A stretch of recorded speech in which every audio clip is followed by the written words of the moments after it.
Just when the caterpillar thought the end of the world was coming, it turned into a butterfly.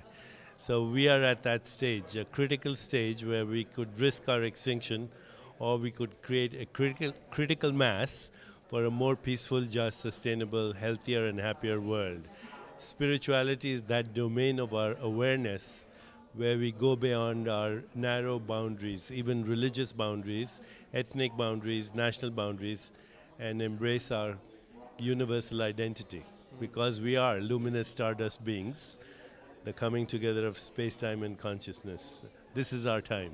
Well, we've been connecting. We've been having access to great resources like you can find on the Chopra Well or other wonderful religious texts, which we now have an abundance of online. People can find those texts that speak to them, that are in the language that makes most sense to them. So what I do in my services is I take, whether it's an Orthodox practice or conservative practice or Reformed practice, what are the type of practices that connect with folks who are struggling with technology, who are struggling with being underemployed and being unemployed, and how can we utilize all of those access and all of those social networks. You talked about when you create social networking, you find like-minded souls who have a way of congregating. Can you speak a little bit about that? Well, I think what happens is there's a self-organization that occurs in consciousness, and so social networks are really self-organizing dynamic networks of what I like to call karmically connected souls. They have the same ideas, the same propensities, the same psychophysiological ideas, and they find each other, yes.